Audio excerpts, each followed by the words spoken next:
When we think about football managers today, we usually picture these master tacticians, right? Or maybe strict disciplinarians barking orders from the touchline. But there was this very specific moment in history when that entire job description just dramatically evolved. Welcome to this explainer on the golden era of football management. Today, we're going to dive right into the absolute mystique of leadership in 1960s and 70s football. It was this fascinating time when the person in charge stopped being just a manager and became something, well, almost mythical. So when exactly does a coach become a guru? It's a pretty compelling question, isn't it? I want you to just completely reconsider everything you know about traditional sports leadership for a second. A standard coach, well, they teach you the mechanics, how to pass, how to defend, how to keep your fitness up. But the word guru, man, that carries some serious weight. It implies profound wisdom, a dedicated following, a philosophy that totally transcends the ordinary day-to-day operations of a club. How on earth did a sport played on a simple grass pitch suddenly require a visionary mind at the helm? And what exactly triggered this incredible transformation? Okay, let's dive right into this and trace exactly when this monumental shift took place in Section 1, the Golden Era Defined. To truly wrap our heads around this whole football guru concept, we really have to look at the crucible of the 1960s and 70s. We're talking about a highly specific time frame here, progressing from the early 1960s through the late 60s and heavily into the 1970s. And listen, this wasn't just some random stretch of time. Think about the broader context. Society was going through these massive, unbelievable cultural shifts. Ideas were just flowing freely across borders, and the expectations placed on sporting institutions were hitting totally new heights. Football was rapidly moving away from being just a localized weekend pastime. It was becoming this massive, interconnected cultural phenomenon. And right smack in the middle of all that chaos and transformation, the traditional mold of the football manager was completely shattered. The fundamental truth of this period is that it didn't just, tweak the rules of the game. The 1960s and 70s transformed the very nature of football management. So why does this matter to us? Why should we care? Because understanding this specific era is absolutely crucial to grasping how a sports manager evolved from a mere logistical administrator into the central figure of cultural and philosophical power. I mean, before this, a manager might just make sure the kids were washed, the players ran their laps, and the bus was booked. But by the 1970s, it was no longer just about logistics. It became about managing an entire club's ethos. The manager literally became the ideological heartbeat of the institution. So, what exactly do we mean when we use that term? Let's decode this in Section 2. What makes a guru? In the context of 60s and 70s football, the term guru represents a massive conceptual shift. It's the active elevation of the manager from your standard coach to a true visionary leader. And notice the deliberate choice of words there, because the distinction is vital. A standard coach is focused on the immediate, right? The match on Saturday, the next training drill, maybe patching up a leaky defense.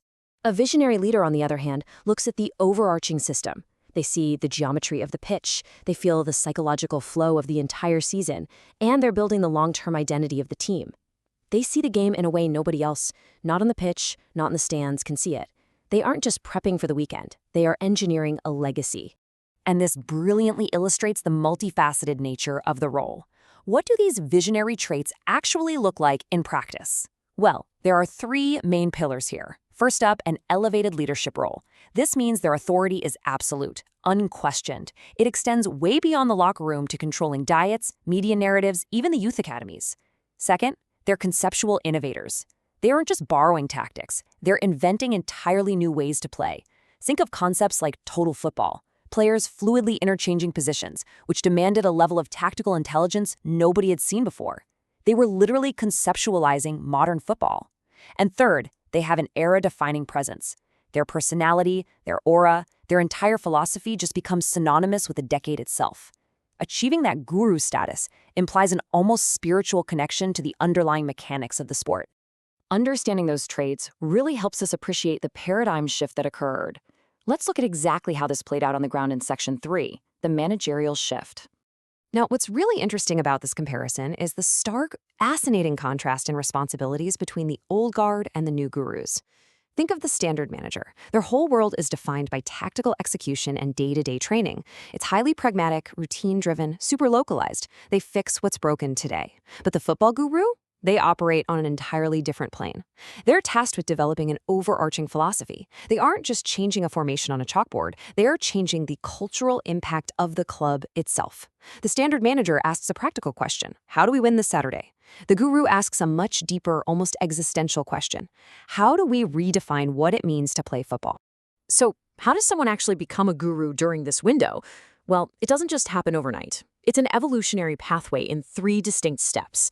Step 1 is mastering traditional coaching. I mean, you simply can't be a guru without first nailing the absolute fundamentals: fitness, basic tactics, man management. But to move forward, you have to hit step 2, philosophical leadership. And this is an incredibly difficult hurdle. This is where you introduce a unique, defining vision to your team and make seasoned professionals truly buy into a radically new system. Finally, through sustained, undeniable success and the total implementation of that vision, you arrive at step 3, achieving guru status. It is an evolutionary process. It requires moving beyond the physical game and completely mastering the psychological and theoretical game. It's incredibly rare, which is exactly why it was so revered. Having traced that fascinating evolution, let's examine the lasting impact in our final section. Section 4, Legacy of the Gurus. So, the crucial point is realizing that the role of the manager as a guru in 1960s and 70s football wasn't just some catchy media nickname or a passing fad. It became a formal, defined role. Viewing the managers of this era through this specific analytical lens forces us to respect the immense intellectual weight they brought to a game that, honestly, used to be defined almost entirely by physical exertion.